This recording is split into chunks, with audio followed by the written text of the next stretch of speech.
Hello everyone, good evening. स्वागत है आप सभी का ऑनलाइन स्टडी में। आज के इस वीडियो में बात करेंगे बिहार एसआई मेंस के पेट सेट के सॉल्यूशन के बारे में, और इसमें हम लोग देखेंगे सेट नंबर 7। अगर आपने इससे पहले के 6 जो सेट तक नहीं देखा है तो आप ज़रूर देखिए, क्योंकि उसमें काफ़ी अच्छे अच्छे क्वेश्चन आपके साथ डिस्कस किया गया। और फिलहाल इस वीडियो में भी हम लोग बात करने वाले उसी तरह से अच्छे क्वेश्चन को। तो चलिए शुरू करते हैं।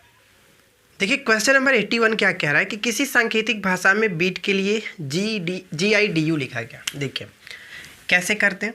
क्वेश्चन नंबर 81 यहाँ पे क्या है कि बीट BEAT, बीट के लिए क्या लिखा गया GIDB।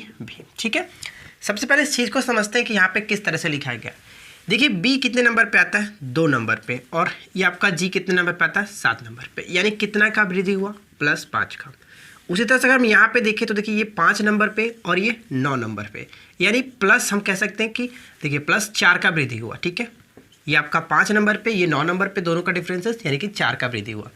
क्या देख रहे हैं आप, 5 4, ये देखिए 3 का वृद्धि हुआ है कि नहीं हुआ है। ठीक है, ए यहाँ पे है और यहाँ पे D यानी कि +3, तो 5 4 3 इस तरह से घट रहा है। तो हम डायरेक्ट चलते हैं अपने जो पूछा जा रहा है SOUP। ठीक है, चलिए इसको देखते हैं कैसे। पहले 5 बढ़ा गया, यानी कि S कितने नंबर पे आता है, तो आप कहिए कि S जो होता है वो हमारा 19 नंबर पे आता है। 19 नंबर पे आएगा तो 19 में अगर हम 5 जोड़ेंगे तो कितना होगा, 9 5 14 यानी कि 24 नंबर पे आप कहिए कि X आएगा। ठीक है, X आ गया। उस तरह से अगर हम इसको देखेंगे तो प्लस हम 4 को बढ़ाएंगे तो U आता है, O आता है कितने नंबर पे, 15, और 4 19 नंबर पे हम कहेंगे कि S आएगा। ठीक है ना।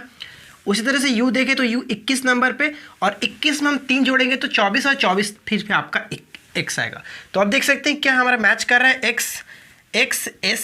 तो हमारा देखिए यहाँ पे ऑप्शन C मैच कर रहा है। इसके बाद हमारा जो होगा वो R आएगा। तो डेफिनेटली हम यहाँ पे कह सकते हैं कि ऑप्शन हमारा C बिल्कुल सही आंसर हो जाता है। ठीक है, चलिए अगला प्रश्न में क्या कह रहा है, क्वेश्चन नंबर 82। देखिए क्वेश्चन नंबर 82 में दिया गया है कि बसंत जो है वो ग्रीष्म से संबंधित है। तो हमें बताना है कि यहाँ पे क्या होगा। देखिए बसंत के बाद ही ग्रीष्म आता है, यानी बसंत ऋतु के जस्ट बाद ही ग्रीष्म आता है। तो हम यहाँ पे क्या देख सकते हैं कि रविवार के जस्ट बाद ही सोमवार आता है, यानी हम ऑप्शन A को टिक कर सकते हैं। ठीक है, अब देखिए क्वेश्चन नंबर 83। क्वेश्चन नंबर 83 में क्या कह रहा है, देखिएगा यहाँ पे दिया गया जो कि हमें क्रम से सजाना है, यौवन, वयस्क, बचपन, शैशव और वृद्धावस्था। तो सबसे पहले यहाँ पे देखें तो जो शैशव आएगा यानी कि 4 नंबर सबसे पहले। शैशव के बाद हम यहाँ पे कह सकते हैं कि बचपन आएगा, यानी 4 के बाद 3, और 4 के बाद 3 हमारा 2 ऑप्शंस मिल रहा है। उसके बाद देखें तो क्या आएगा, उसके बाद हम यहाँ पे देखें तो शैशव, बचपन, और उसके बाद यौवन, और उसके बाद वयस्क, और वो लास्ट में वृद्धावस्था। यानी हम कह सकते हैं कि 4 3 1 2 5 ऑप्शन C को टिक कर सकते हैं। ठीक है, 4 3 1 2 5, 4 3 1 2 5, ये हमारा करेक्ट पैटर्न होगा। अब देखिए क्वेश्चन नंबर 84 क्या है। 84 में क्या दिया गया, अनिल और अभय भाई हैं। ठीक है, अनिल जो है और अभय, ठीक है, ये दोनों भाई हैं। आगे क्वेश्चंस में क्या कह रहा है कि स्वाति समीर की बेटी है, यानी इन दोनों में तो भाई का संबंध है। चलो ये दोनों भाई है। अब आगे कह रहा है कि जो स्वाति है वो क्या है कि समीर की क्या है, समीर की बेटी है। चलो एक समीर है और ये समीर की क्या है, जो कि पुत्री है। ठीक है, आगे क्वेश्चंस में क्या कह रहा है थोड़ा सा समझेंगे। और अनिल की बहन है, यानी कि ये अनिल की बहन है। अब आप मुझे ये बताइए कि ये अनिल की अगर बहन हुई तो जो समीर है यानी कि समीर का ये क्या होगा, ये पुत्र होगा। जब ये पुत्र है तो ये भी इसका पुत्र ही होगा, समीर का पुत्र है, दोनों तो भाई ही है। ठीक है, आगे क्वेश्चंस में क्या पूछा रहा है कि अभय की माता, यानी अभय की जो माता है वो समीर से कैसे संबंधित, जो अभय की माता होगी समीर की पत्नी होगी। क्लियर, यानी कह सकते हैं ऑप्शन D हमारा सही होगा, पत्नी होगी। कोई प्रॉब्लम नहीं। चलिए अब क्वेश्चन नंबर 85 में क्या कह रहा है। 85 में दिया गया कि एक घड़ी सुबह, एक सही घड़ी जो है सुबह में 8 बजे दर्शाती है, समय दर्शाती है 8 बजे। घड़ी की घंटे की सुई दोपहर बाद 2 बजे तक कितने डिग्री का कोण बनाएगी। फॉर एग्जाम्पल कहने का मतलब ये हो रहा है कि घड़ी जो है, मान के चलिए घड़ी जो है वो 6 7 8, सुबह का 8 बज रहा है। ठीक है, 8 बज रहा है। तो क्वेश्चंस में कह रहा है कि अगर ये घड़ी जो घंटे की सुई 2 पर जाती है तो कितने डिग्री का कोण बनाएगा। तो आप देखिए घड़ी जो है और सीधे सीधे कोण बना रहा है, यानी कि कह सकते हैं 180 डिग्री का। ठीक है ना, 180 डिग्री, ऑप्शन हम D को यहाँ पे टिक करेंगे। क्लियर, चलिए आगे बढ़ते हैं। देखिए क्वेश्चन नंबर 86 यहाँ पे क्या कह रहा है कि एक कुट भाषा में 123 का अर्थ होता है गर्म फिल्टर्ड कॉफ़ी। ठीक है, चलिए देखिए इस क्वेश्चन को कैसे करते हैं। 86 है और यहाँ पे क्या है कि 1 2 और 3। ठीक है, इसके लिए क्या लिखा गया है, गर्म फिल्टर्ड ठीक है, चलो इसको फिल्टर्ड लिख देते हैं, फिल्टर्ड यहाँ पे कॉफ़ी, ठीक है, कॉफ़ी। अब क्वेश्चंस में क्या है, क्वेश्चंस में आगे क्या कह रहा है, आगे कह रहा है कि 356 का अर्थ देखिएगा, 356, ठीक है, 356 का अर्थ क्या हो रहा है कि बहुत गर्म दिन, ठीक है, बहुत गर्म दिन। अब यहाँ पे थोड़ा सा ध्यान देंगे, देखिए यहाँ पर भी 3 है और यहाँ पर भी देखिए गर्म आ रहा है, ठीक है, और यहाँ पर भी 3 है यानी कि यहाँ पर भी गर्म, दोनों का मतलब ये हुआ कि गर्म के लिए 3 कोड का यूज़ होगा। आगे क्वेश्चन में क्या है, दिन और रात, ठीक है, यहाँ पे देखिए 5, 8 और 9, इसके लिए लिखा गया है कि दिन और रात, दिन और रात, ठीक है। अब यहाँ पे हम थोड़ा सा ध्यान देंगे, अब यहाँ पे देखिए यहाँ पर भी 5 है और यहाँ पे दिन है, तो यहाँ पर भी 5 के लिए हम यहाँ पे दिन यूज़ कर सकते हैं, यानी 3 और 5 के लिए तो कोड हमें पता चल गया कि एक के लिए गर्म हो रहा है और एक के लिए दिन हो रहा है। तो यहाँ पे जो 6 बच रहा है वो क्या है, बहुत, ठीक है, 6 जो है वो बहुत के लिए। तो क्वेश्चन में पूछा गया कि बहुत के लिए कौन सा अंक होगा, बहुत के लिए 6 अंक होगा, है कि नहीं, क्लियर हो जा रहा है। यहाँ पे हम ऑप्शन बी को टिक करेंगे। अब देखिए क्वेश्चन नंबर 87 क्या दिया गया, कैसे करना है, यहाँ पे पैटर्न क्या है, पैटर्न 9, 10, 13, 22 और 49 और हमसे पूछा गया कि बताइए क्या होगा। चलिए देखते हैं, यहाँ पे देखिए तो क्या है, दोनों का डिफरेंसेस कितना है, 1, ठीक है, +1, इन दोनों में देखें तो +3, इन दोनों में देखें तो कितना होगा +9 और इन दोनों में देखें तो प्लस जो कि 27, ठीक है ना। अब यहाँ पे क्या किया गया, तो यहाँ पे देखिए 3 से मल्टीप्लाई किया गया, ठीक है, 3 से मल्टीप्लाई, यहाँ पर भी 3 से मल्टीप्लाई, यहाँ पर भी 3 से मल्टीप्लाई, तो हम यहाँ पे क्या करेंगे 3 से मल्टीप्लाई, यानी कि 27 में 3 से गुना करेंगे तो 27 × 81 हो जाएगा और 81 को हम यहाँ पे ऐड कर लेंगे, तो देखिए 9 और 1 10, 4 3 8 4 12 और 1 13, यानी इस क्वेश्चन का सही आंसर क्या है 130, बिल्कुल करेक्ट आंसर हो जाता है, ठीक है ना। चलिए अब देखिए क्वेश्चन नंबर 88, एक पैटर्न दिया गया और इस पैटर्न को हम समझते हैं। पैटर्न क्या है, 216, यहाँ पे 16 और यहाँ पे 49, ठीक है। नीचे क्या लिखा गया, 3 और 6 और यहाँ पे जो कि 4 और 2 और यहाँ पे है वाट और यहाँ पे 7। अब देखिए इस पैटर्न को क्या किया गया, इसमें कुछ भी नहीं किया गया, जो लास्ट में इसका क्यूब, जो भी यहाँ पे अंक दिया गया उसका क्यूब, यानी कि 6 का क्यूब 216, बिल्कुल सही है। उसी तरह से 2 के पावर 4 कर दे तो 16 आ जा रहा है ये भी, तो 7 के पावर कितना करे कि आपका 49 आएगा, तो 7 के पावर 2, 7 के पावर 2 करेंगे तो 49, यानी यहाँ पे जो हमारा होगा क्या होगा 2, बिल्कुल सही आंसर हो जाता है, ठीक है, बिल्कुल सही। चलिए अब देखिए क्वेश्चन नंबर 89 क्या कह रहा है, क्वेश्चन नंबर 89, यहाँ पे एक पैटर्न दिया गया जो कि चलो इसको बनाते हैं, इक्वेशन है 3 4 + 12 और × 6 / 8 ये दिया गया और यहाँ पे इक्वल टू में 28 लाना है। अब हमें यहाँ पे जो कि थोड़ा सा फेरबदल करना पड़ेगा और उसके बाद देखना पड़ेगा कि कौन सही से यहाँ पे मैच करता है। तो चलिए सबसे पहला अगर ऑप्शन उठाते हैं, पहला ऑप्शन में उठाने का मतलब कि 3 और 4 इसको हम आपस में बदलेंगे, 4 की जगह पे 3 और 3 की जगह पे 4 लाएंगे। तो चलिए करके देख लेते हैं, अगर मैं 4 को यहाँ पे कर दूँ, 3 को यहाँ पे कर दूँ, तो क्या हमारा ये जो कि होगा 28 आएगा कि नहीं आएगा। तो देखिए 12 छक्के कितना होता है, 12 छक्के आप कहिएगा कि 72 8 9 हो जाएगा, ये हमारा नहीं होगा, बिल्कुल भी नहीं होगा।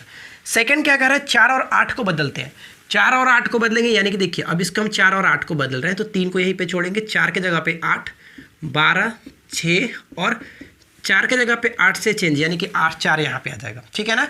अब इसको करके देखते हैं, देखिए इसको करेंगे तो क्या होगा, इसको डिवाइड करेंगे तो ये आपका 18 हो जाएगा। अब देखिए ये भी बिल्कुल भी पॉसिबल नहीं है, ये भी नहीं आ सकता है, क्यों, क्योंकि 18 3 21 21 में से आपका 8 घट जाएगा, तो बिल्कुल हमारा 28 नहीं आएगा। अब बात करते हैं थर्ड पे, तो थर्ड पॉइंट भी देख लीजिए, ये हमारा सेकंड भी नहीं हुआ, तो थर्ड देखते हैं। थर्ड पॉइंट में क्या दिया गया, 3 और 8 को बदलते हैं, 3 और 8 को बदलते हैं। चलिए 3 के जगह पे 8, यानी कि अब यहाँ पे चेंजिंग हो रहा है, 3 के जगह पे 8 और बाकी सबको ज्यों का त्यों छोड़ते हुए चलेंगे और डिवाइड बाई 3 के जगह पे 8 यहाँ पे मैं 3 कर दूंगा, ठीक है ना। अब इसको करेंगे तो क्या होगा, देखिए इसको करेंगे तो 2 24, यानी कि 8 - 4 प्लस आपका ये 24 हो जाएगा, और यहाँ पे करेंगे तो आपका 4 + 24, यानी करेक्ट आंसर हमारा 28 आ जा रहा है। तो सही आंसर क्या है, ऑप्शन हम सी को टिक करेंगे, जो कि 3 और 8 को बदलने पर ये हमारा इक्वेशन सेटिस्फाई कर रहा है। देखिए क्वेश्चन नंबर 90 यहाँ पे क्या दिया गया कि दी गई आकृति में कितने वर्ग हैं, ठीक है। यहाँ पे हमें जो कि स्क्वायर देखने हैं, कितने स्क्वायर हैं।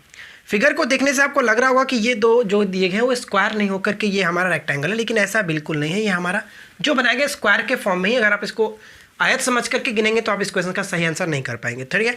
तो थोड़ा सा ये फिगर बनाने में थोड़ा गलती हुआ है, हो सकता है, लेकिन आप इसको स्क्वायर मान करके चलिए और देख करके देखिए कि क्या ये सही हो रहा है कि नहीं हो रहा है।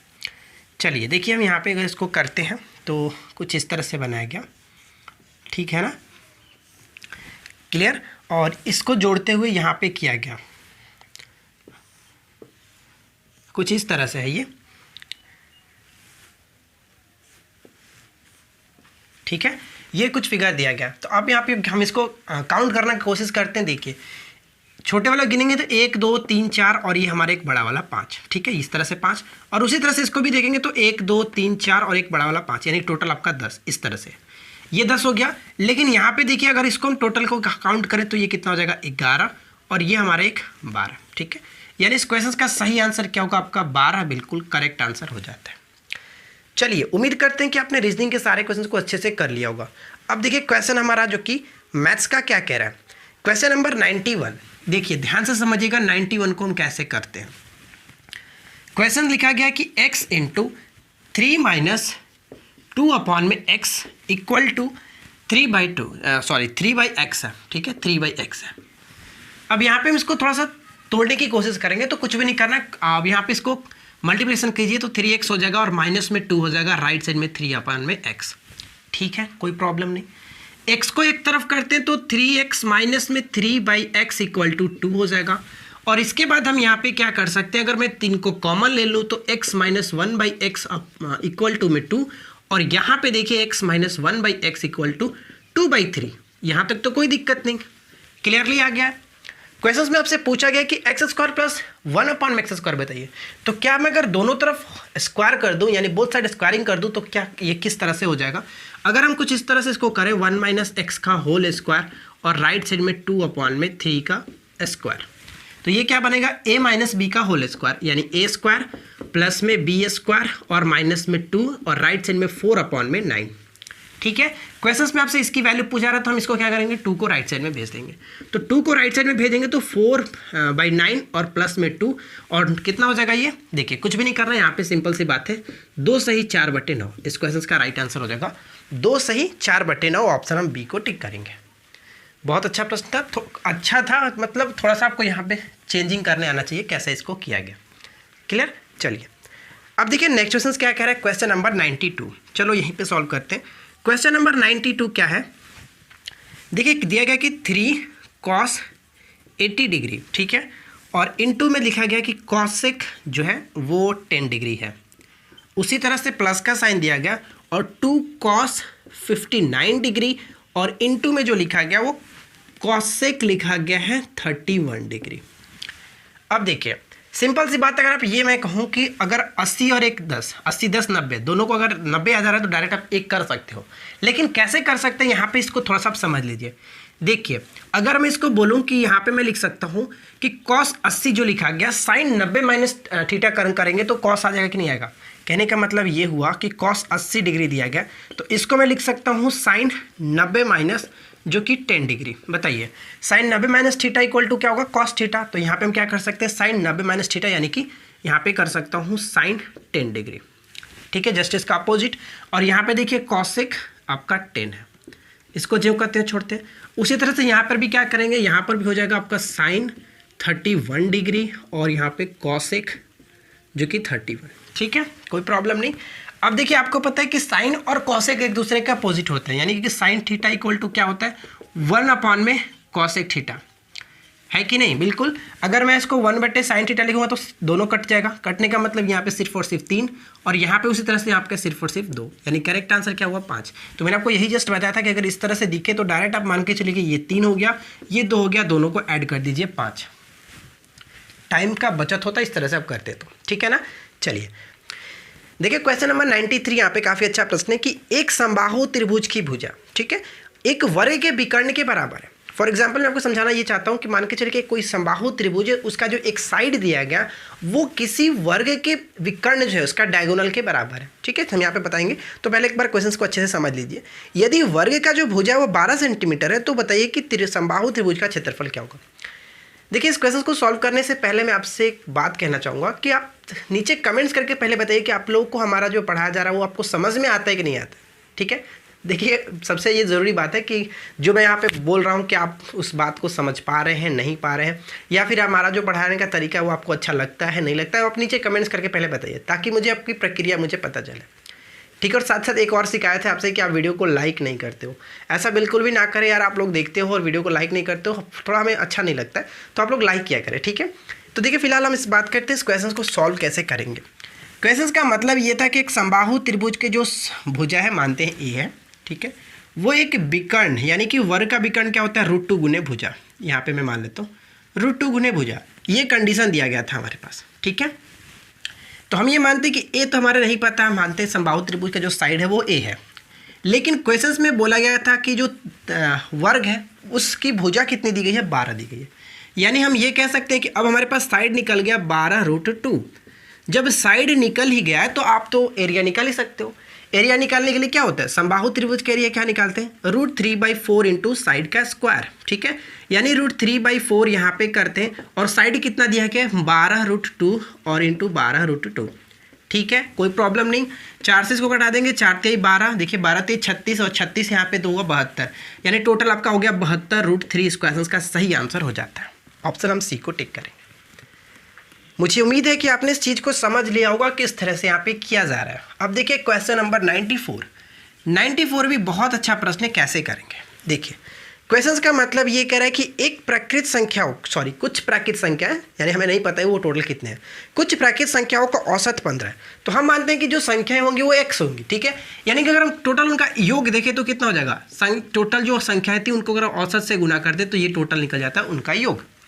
ठीक है कि नहीं, बिल्कुल सही, यानी कि 15x हो गया। अब क्वेश्चन में क्या कह रहे हैं कि यदि पहली संख्या में 30 को जोड़ दिया जाए और अंतिम संख्या से 5 घटा दिया जाए, यानी मानते हैं कि जो पहली संख्या थी इसमें से कोई संख्या होगी, उसमें 30 जोड़ा गया होगा और उसके लास्ट वाला जो संख्या होगा उसमें से 5 घटा दिया होगा। यानी कहने का मतलब ये हुआ कि टोटल जितने भी योग थे उसमें 25 बढ़ेगा, है कि नहीं, 25 बढ़ेगा। लेकिन संख्याओं तो आपके पास उतना ही था, संख्या में तो कोई छेड़छाड़ नहीं किया जा रहा है। मानते हैं कि पहले भी संख्या x था, अभी भी संख्या x ही है, क्योंकि हमने संख्या को कोई बढ़ाया घटाया नहीं है, सिर्फ और सिर्फ संख्या में कुछ जोड़े गए हैं और घटाए गए हैं।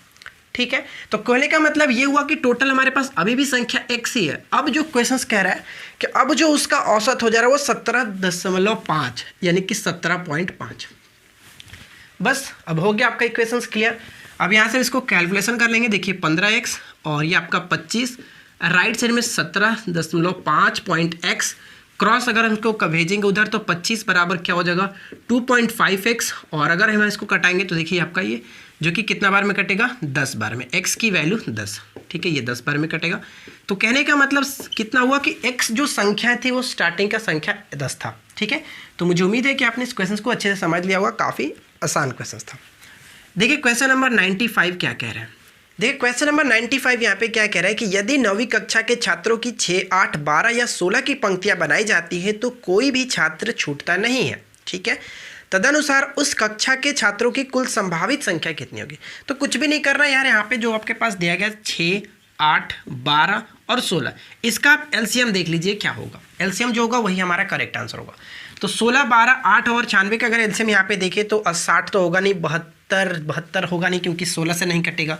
उसी तरह से हम 80 देखें तो 80 में जो कि आपका ये 12 से नहीं कटेगा तो ये हमारा 80 भी नहीं होगा, यानी कि 96। तो 96 में देखें तो कितना होगा, देखिए 16 × 96, 12 × 8 96, यानी कि आपका दोनों ये भी है। तो करेक्ट आंसर हमारा 96 यहाँ पे पॉसिबल होगा। ऑप्शन हम डी को टिक करेंगे। ठीक है। उस तरह से यहाँ पे क्वेश्चन 96 देखिए। 96 में क्या लिखा गया कि 0.39 और फिर से क्या 39 के जो कि रेकनिंग दिया गया। ठीक है। पूछा गया इसका साधारण भिन्न बताइए क्या होगा। देखिए इस टाइप के क्वेश्चंस को क्या किया जाता है, जो भी हमारे पास है इसको हम टोटल लिखेंगे 39 और जिस पे रेकनिंग है हम रेकनिंग के पहले जितने भी अंक बनते हैं, यानी कि रेकनिंग के पहले आपके पास 2 अंक है, यानी पॉइंट्स के बाद 2 अंक, इस तरह से भी कह सकते हैं, उसको आप इसमें से घटा देंगे। नीचे क्या करते हैं, जितने रैंकिंग है उसको हम लिखेंगे और पॉइंट्स के बाद जितने भी अंक है उसको हम 0 कर लेंगे, कुछ इस तरह से। तो कितना हो गया टोटल, आपका टोटल हो गया 3900 और नीचे हो गया 9900। ठीक है, 00 से 00 खत्म, 3 से घटाएंगे तो 13 × 39 और 33 × 99, तो 13 कह सकते हैं 13/33 इस क्वेश्चन का सही आंसर होगा, जो कि ऑप्शन हम सी को टिक करेंगे। देखिए क्वेश्चन नंबर 97 यहाँ पे क्या कह रहा है कि यदि व्यक्ति को 80 रुपये में 90 कलम बेचने पर 20% की हानि होती है तो 20% का लाभ कमाने के लिए 90 कलम का विक्रय मूल्य क्या होगा? देखिए सबसे शॉर्ट में इस क्वेश्चन को अगर करना चाहे तो हम किस तरह से कर सकते हैं। क्वेश्चन नंबर 97 बहुत ही शॉर्ट में अगर आप करना चाहते हैं तो कुछ भी नहीं करना। यहाँ पे आप देखिए ₹80 में 90 की दर से वो क्या कर रहा है कि जो कि वस्तु को बेच रहा था। पहले क्या कर रहा है कि अगर 20% की हानि पर बेचता है और आगे कह रहा है कि 20% प्रॉफिट लेने के लिए जो लेना है उसको हम ऊपर रख देंगे और जो पहले किया गया था उसको नीचे रख दीजिए। ठीक है, अब बस सिंपल सी बात, इसको कटा लीजिए। देखिए क्वेश्चन में आपसे पूछा गया था कि 90 कलम का विक्रय मूल्य बताइए, यानी कहने का मतलब कि अगर वो 90 की दर से यानी 120 रुपये में 90 की दर से बेचे तो उसको आपको जो कि प्रॉफिट होगा 20% का। कहने का मतलब 20% का 120/90 आपका यहाँ पे सही आएगा। इसका तात्पर्य ये हुआ कि 90 कलम की दर से अगर वो बेचता है 120 रुपये में 90 कलम की दर से। ठीक है, क्वेश्चन में पूछा गया कि 90 कलम का विक्रय मूल्य बताइए, तो 90 कलम का विक्रय मूल्य जो कि 120 के हिसाब से वो बेचे तो उसको 20% का प्रॉफिट हो सकता था। करेक्ट आंसर हम यहाँ पे ऑप्शन डी को टिक करेंगे। ठीक है, देखिए अगर आप इसको अच्छे से समझना चाहते हैं तो मैं आपको एक बार थोड़ा सा अच्छे से समझाता हूँ। आपको पता है कि एसपी बराबर क्या होता है, सीपी इंटू जो कि प्रॉफिट या फिर लॉस परसेंट कर सकते हैं, लॉस परसेंट अपॉन में 100। ये हमारा एक फॉर्मूला होता है। देखिए मैं आपको समझाने के लिए कर रहा हूँ, एक्चुअली हमारा राइट आंसर तो यहीं पर हम क्लियर हो गया। फिलहाल हम देखते हैं क्वेश्चन क्या कह रहा है। क्वेश्चन में कहा गया था कि 80 रुपये में 90 की कलम, यानी कि रुपये को ऊपर लिखेंगे, 90 हमारा जो कि नीचे हुआ। मानते हैं कि हमने x रुपये में कोई चीज़ खरीदा होगा। ठीक है, x है, क्रय मूल्य हमें नहीं पता तो हम इसको x रख लेते हैं। प्रॉफिट परसेंट पहले में क्या है, डिस्काउंट जो कि हानि परसेंट हो रहा था, चलो हानि हो रहा था हम यहाँ पे 80 नीचे कर लेते हैं। एक्चुअली यहाँ पे हमारा फॉर्मूला होता है तो फॉर्मूला में प्रॉफिट या फिर लॉस दोनों में से कोई रख सकते हैं। तो हम यहाँ पे लॉस हुआ तो हम 80 रख लेते हैं। देखिए 80 से 80 आपका खत्म हुआ, यानी कि x के अगर हम देखें तो क्या है कि 100/90, यानी कि 90 जो उसने कलम खरीदा था कितने रुपए में, 100 रुपये में। ठीक है, ये हमारा टोटल क्रय मूल्य निकल गया। अब क्वेश्चंस में क्या पूछा जा रहा है, तो क्वेश्चंस में आपसे पूछा रहा है कि बताइए कि 90 कलम का विक्रय मूल्य क्या हुआ, यानी जितना में उसने खरीदा था जो भी हमारा यहाँ पे है। देखिए क्रय मूल्य जो है हम यहाँ पे अब फिर से यही फॉर्मूले को यूज़ करते हैं। अब हमें एसपी निकालना है। ठीक है, अब हमें एसपी निकालना है तो हम क्या करते हैं कि क्रय मूल्य जितना भी हमारे पास दिया गया इस क्रय मूल्य को हम क्या करेंगे कि 20% प्रॉफिट हमें लेना है। तो अब 120 जो कि 100 कर देते। देखिए खत्म हुआ तो क्या हुआ 120/90, तो 90 कलम को क्या 120 रुपये में बेचना पड़ेगा। ठीक है, कोई दिक्कत नहीं। मुझे उम्मीद है कि आपने इस चीज़ को समझा होगा, यही बात यहाँ पर भी आ गया। तो यहाँ पे हम लोगों ने थोड़ा कॉन्सेप्ट लगा करके लाया, लेकिन यहाँ पे आपका ट्रिक की मेथड यूज़ हुआ है। तो अगर आपको दोनों में से कोई भी एक समझ में आ गया तो आप उसको अच्छे से समझ लीजिए। ठीक है ना, चलिए अगला क्वेश्चन देखिए क्या कह रहा है। नेक्स्ट क्वेश्चन ये है कि एक रेलगाड़ी एक बिजली के खंभे के सामने से 20 सेकेंड में गुजरती है। देखिए बिजली के खंभा हो या फिर कोई आदमी हो या फिर कोई लंबा पेड़ हो, उसको अगर पार करता हो तो उस कंडीशन में ट्रेन अपनी खुद की लंबाई को ही पार करती है। तो कहने का मतलब ये हुआ, चलिए हम शॉर्ट में यहीं पे कर लेते हैं। क्वेश्चन नंबर 98 है, ध्यान दीजिएगा कि जो ट्रेन है वो 20 सेकेंड्स में गुजरती है, यानी कहने का मतलब वो अपने लंबाई को ही पार करती है 20 सेकेंड में। आगे क्वेश्चन में क्या कह रहा है कि 250 मीटर लंबे प्लेटफॉर्म को वो 45 सेकंड में पार करती है, यानी कि जब वो प्लेटफॉर्म को पार कर रही होगी तो वो खुद की लंबाई के साथ साथ प्लेटफॉर्म की लंबाई, तो L + 250 और बट्टे में हम यहाँ पे 45 लिखेंगे। ठीक है, इतने सेकंड में, तो 5 से घटाएंगे तो 5 चौका 20, 9 पच्चे 45, क्रॉस मल्टीप्लिकेशन करेंगे तो 9n और माइनस में आपका 4n यानी कि 5L इक्वल टू कितना हो जाएगा, क्रॉस मल्टीप्लिकेशन ये आपका 250 × 4। ठीक है, क्रॉस मल्टीप्लिकेशन हुआ तो 250 × 4। अब इसको कटाएंगे तो 25 बार में ये आपका कट जाएगा, यानी कि 50 बार में ना, 50 बार में ये कटेगा। L की वैल्यू 200। अब L की वैल्यू 200 का मतलब ट्रेन की जो लंबाई थी वो 200 मीटर लंबी है। करेक्ट आंसर हम ऑप्शन बी को टिक करेंगे। चलिए अब देखिए क्वेश्चन नंबर 99 क्या कह रहा है। 99 भी बहुत अच्छा प्रश्न है, थोड़ा सा अच्छे से समझेंगे। शांत जल में एक नाव की चाल 10 किलोमीटर प्रति घंटा, यानी कि जो बोट की स्पीड है वो क्या है 10 किलोमीटर प्रति घंटा। आगे क्वेश्चन में क्या कह रहा है, यह धारा के विरुद्ध यानी कि धारा के प्रतिकूल 6 घंटे में 45 किलोमीटर की दूरी तय करती है। प्रतिकूल का मतलब जो कि धारा के विपरीत चल रहा है तो माइनस में होगा, बोट एंड माइनस स्ट्रीम की जो स्पीड हो जाएगी कितना हो जाएगा 45 किलोमीटर 6 घंटे में, तो कितना हो जाएगा बताइए, 3 दूनी की 6, 15 तिया 45, 7.5। ठीक है, इतना किलोमीटर प्रति घंटा ये हो गया। अब हम यहाँ पे निकालना क्या है, हमें निकालना है कि धारा की चाल बताइए, यानी कि बोट की स्पीड हमारे पास पता है 10 किलोमीटर प्रति घंटा, बोट माइनस स्ट्रीम की पता है 7.5। तो बताइए कि यहाँ से हम आसानी से निकाल सकते हैं, नहीं निकाल सकते हैं। 10 - s = 7.5, और अगर हम यहाँ पे देखें s की वैल्यू तो 2.5 kilometre per hour correct answer हो जाता है। ठीक है, कोई दिक्कत नहीं। चलिए फिलहाल देखते हैं नेक्स्ट क्वेश्चन को। देखिए क्वेश्चन नंबर 100 में यहाँ पे क्या दिया गया कि ABC एक त्रिभुज है। देखिए थोड़ा सा ध्यान से समझिएगा। क्वेश्चन नंबर 100, एक त्रिभुज दिया गया और एक त्रिभुज मैंने बना लिया। इस त्रिभुज में कहा गया कि A पर समकोण है AB और ये C, कुछ इस तरह से, ठीक है, इस तरह से। क्वेश्चंस में दिया गया कि एक लंब AD जो है वो BC पर डाला जाता है, यानी कि BC कर्ण पर डाला जाता है और BC की लंबाई हमारे पास दी गई है 8, ये टोटल आपके पास 8 है और AD की जो लंबाई है वो 3 है, ठीक है। क्वेश्चंस में आपसे पूछा गया कि AB गुने AC बताइए, AB गुने AC की वैल्यू क्या होगा, यानी आपसे पूछा कि AB और AC का गुना हमसे पूछा जा रहा है। देखिए सिंपल सी बात हम क्या करते हैं यहाँ पे, देखिए अगर पहले हम त्रिभुज को देखें कि ABC, तो इस तरह से लिख सकते हैं 1/2 और आधार गुने ऊंचाई। आधार क्या होता है आपका AC गुने AB, तो AC गुने AB, ठीक है। अब इस त्रिभुज को थोड़ा सा पलट देते हैं और पलटने के बाद देखिए, अगर यानी मैं पलटने का बात करूं, इस तरह से मैं पलटता हूं इस त्रिभुज को पलट कर, तो कुछ ये इस तरह से दिखेगा। तो अगर मैं इस तरह से देखूं तो 1/2 गुने आधार, आधार क्या हो जाएगा नीचे वाला यानी कि BC, तो BC गुने और ऊंचाई कितना हो जाएगा AD, जो आपका AD दिख रहा है AD, ठीक है। 1/2 से 1/2 खत्म, इसको हम जो कहते हैं छोड़ते हैं क्योंकि हमें यही तो निकालना है। क्वेश्चन में तो यही तो पूछा गया कि AB गुने AC, ठीक है, इसको मैं जो कहते हुए छोड़ता हूँ। BC की वैल्यू ऑलरेडी हमारे पास दी गई थी 8 और AD की वैल्यू ऑलरेडी 3 है, तो 8 तरीके कितना हो गया 24। इस क्वेश्चन का राइट आंसर हमारा हो गया 24, जो कि करेक्ट आंसर ऑप्शन बी को टिक करेंगे। तो देखिए दोस्तों, मुझे उम्मीद है कि आप लोग को आज का ये वीडियो अच्छा लगा होगा। वीडियो अच्छा लगा हो तो लाइक कीजिए, अपने दोस्तों के साथ शेयर कीजिए और नीचे कमेंट्स करके जरूर बताएं कि आप लोग को आज का ये वीडियो कैसा लगा। मिलते हैं किसी और वीडियो में नेक्स्ट टॉपिक के साथ। Thanks for watching, keep watching, keep learning, have a good day.